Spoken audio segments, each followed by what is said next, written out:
ആമ്പൽ വസന്തം പോലെ പായൽ വസന്തം കാണണമെങ്കിൽ നേരെ നമ്മുടെ വേമ്പനാട്ട് കായലിലേക്ക് പോരുകയുണ്ടോ. വേമ്പനാട് കായൽ നിറയെ പോളപ്പായൽ തിങ്ങി നിൽക്കുകയാണ്. വഞ്ചി ഇറക്കാനൊന്നും സാധിക്കാത്ത പരുവത്തിൽ. അതുപോലെ തന്നെ മത്സ്യത്തൊഴിലാളികളെ എല്ലാം ബുദ്ധിമുട്ടിക്കുന്ന, ടൂറിസ്റ്റുകളെയൊക്കെ കൊണ്ടുവരാനായിട്ടൊക്കെ ബുദ്ധിമുട്ടുന്ന ആ സമയത്തുള്ള കുറച്ച് കാഴ്ചകളൊക്കെ ഇപ്പോൾ കാണാം.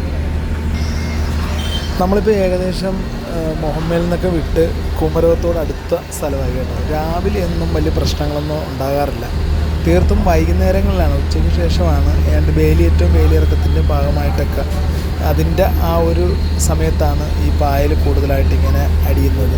പക്ഷെ എന്തൊക്കെയാണെന്ന് പറഞ്ഞാലും നമുക്ക് അതൊരു രസം തന്നെയാണ്. ഈ പൂക്കൾ ഇതിനകത്ത്, ഈ പായലിന് നല്ല പൂക്കളുണ്ടാകും, നല്ല നീല കുറിഞ്ഞ് പൂത്ത് നിൽക്കുന്ന പോലെ നിൽക്കും. അത് ഫുള്ളൊക്കെ ഈ സമയത്ത് അങ്ങനെ ഉണ്ടെങ്കിൽ എന്ത് ഭംഗിയായിരിക്കും. ഇത് കണ്ടോ, നമ്മുടെ സ്ഫടികം ഷൂട്ട് ചെയ്ത നമ്മുടെ ലാലേട്ടൻ, മറ്റേ ആ വില്ലന ലാലേട്ടൻ്റെ കുത്ത് കിട്ടുന്ന ആ സ്ഥലം, ആ കുരിശടിയായി കാണുന്നത്. ഇതൊക്കെ നമ്മുടെ ഏകദേശം കുമരകത്താണ് ഈ സംഭവം ഉള്ളത്. ഇതിൻ്റെ അടുത്ത് തന്നെ നമ്മൾ സാധാരണ കുമരകം ജെട്ടി വരെയും പോയിക്കൊണ്ടിരുന്നതാണ് ബോട്ട്. പക്ഷേ ഈ വൈകുന്നേരങ്ങളിൽ ഇപ്പോൾ കുമരകം ജെട്ടിയിലേക്ക് ബോട്ട് പോകാറില്ല. കാരണം ഈ പായലിൻ്റെ പ്രശ്നം തന്നെയാണ്. ഇതുള്ളത് കൊണ്ട് ഇപ്പം അതാത് ഈ ഒരു കടവത്ത് തന്നെ അടുപ്പിക്കുകയാണ് ചെയ്യുന്നത്. ഇവിടെ നിന്നാണെങ്കിലും നമ്മളിപ്പം ബൈക്കിലൊക്കെ വരുന്ന ആളുകൾക്കൊക്കെ പോകാനായിട്ടൊക്കെ ബുദ്ധിമുട്ടായിരിക്കും. കാരണം ഈ കൽപ്പടിയിൽ കൂടി വേണം നമ്മൾ മുന്നോട്ട് പോകാനായിട്ട്.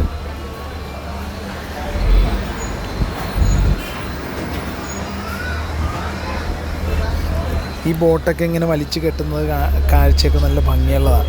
നമ്മൾ ഈ കുട്ടനാടൻ ഭാഗത്തേക്കൊക്കെ പോയി കഴിഞ്ഞാൽ ഈ അടുത്തടുത്തായിട്ടാണ് സ്റ്റോപ്പുകളൊക്കെ ഉള്ളത്, ജെട്ടികളൊക്കെ ഉള്ളത്. അപ്പം അവിടെയൊക്കെ രസമാണ്, ഇങ്ങനെ ഓരോ സ്ഥലത്തേക്ക് ഇങ്ങനെ വലിച്ചു കെട്ടുന്ന കാഴ്ചകളൊക്കെ നമുക്ക് കാണാം. ഇത് കണ്ട, ഈ പായലിനെ ഭേദിച്ചുകൊണ്ട് ഒരു കൊച്ചു ബോട്ട് കടന്നു വരുന്നത്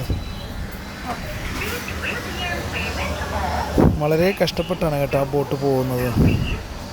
പക്ഷേ ഇതിപ്പം ടൂറിസ്റ്റുകളെ ഇതുപോലെ കൊണ്ടുപോയി, ഇത് സത്യത്തിൽ ഇത് ബോട്ടുകാർക്ക് ഭയങ്കര ദുഷ്കരമാണ് ഈ ഒരു യാത്ര. പക്ഷേ ഇത് പോകാതിരിക്കാൻ പറ്റത്തില്ല. ഇത് ശരിക്കും ടൂറിസത്തെ മാത്രമല്ല കേട്ടോ, കൃഷിയെയും മത്സ്യത്തൊഴിലാളികളെയും എല്ലാവരെയും ഒരുപോലെ ബാധിക്കുന്ന ഒരു വിഷയം തന്നെയാണ്. ഓരോ വർഷവും പായൽ നീക്കാൻ കാര്യക്ഷമമായ നടപടിയൊന്നും അധികൃതരുടെ ഭാഗത്തു നിന്ന് ഉണ്ടാകുന്നില്ലെന്നാണ് ഇവിടെ കുറച്ച് മത്സ്യത്തൊഴിലാളികൾ പരാതി പറഞ്ഞത്. പ്രളയശേഷം എക്കലടിഞ്ഞ് കായലിൻ്റെ ആഴം കുറഞ്ഞതും മാലിന്യം തള്ളൽ കൂടിയതും ദുരിതമായി തുടരുമ്പോഴാണ് ഈ പായൽ ശല്യം രൂക്ഷമായത്. വലയിടാൻ പോയിട്ട് വഞ്ചി ഇറക്കാൻ പോലും ആകുന്നില്ലെന്നാണ് മത്സ്യത്തൊഴിലാളികൾ പറയുന്നത്. പായൽ തിങ്ങി നിറഞ്ഞത് കൃഷിയും മത്സ്യബന്ധനവുമായി മുന്നോട്ട് പോകുന്ന കർഷകരെ സാരമായി ബാധിച്ചിട്ടുണ്ട്. ഊന്നിവല, ചീനവല, ഒഴുക്കുവല, കക്കാവാറൽ എന്നീ തൊഴിലിൽ ഏർപ്പെട്ടിരിക്കുന്ന തൊഴിലാളികൾ പായൽ ശല്യം രൂക്ഷമായതോടുകൂടി ബുദ്ധിമുട്ടിലാണ്. വള്ളങ്ങൾ ഫിഷ് ലാൻഡിംഗ് സെൻ്ററുകളിൽ അടുപ്പിക്കാനോ കായലിലേക്ക് ഇറക്കാനോ ഒന്നും തന്നെ കഴിയാത്ത അവസ്ഥയിലാണുള്ളത്. അതുതന്നെയാണ് ടൂറിസത്തെയും ബാധിക്കുന്നതും. ഇതുപോലെ ഉള്ള പ്രശ്നങ്ങളൊക്കെ എത്ര ഈ പായലിൻ്റെ ഇടയിലൂടെ ഇതിനെ അതിജീവിച്ച് മുന്നോട്ട് പോയാലും ചെറിയ വാഹനങ്ങൾക്ക്, ചെറിയ ബോട്ടുകൾക്കൊക്കെ ഇതുപോലത്തെ പ്രശ്നങ്ങളൊക്കെ ഉണ്ടാവും. എന്തെങ്കിലുമൊക്കെ ആയിട്ടൊക്കെ അതിൻ്റെ എൻജിനിലോ എവിടെയെങ്കിലുമൊക്കെ കുരുങ്ങി ബോട്ട് ചിലപ്പോൾ ഒരുപക്ഷെ നിർത്തിയിടേണ്ട അവസ്ഥയൊക്കെ വരാറുണ്ട്. ഇതുപോലെ ഈ ടൂറിസ്റ്റ് സഞ്ചാരികളൊക്കെ ആയിട്ട് വരുമ്പോൾ അത് വലിയൊരു വിഷയം തന്നെയാണ്.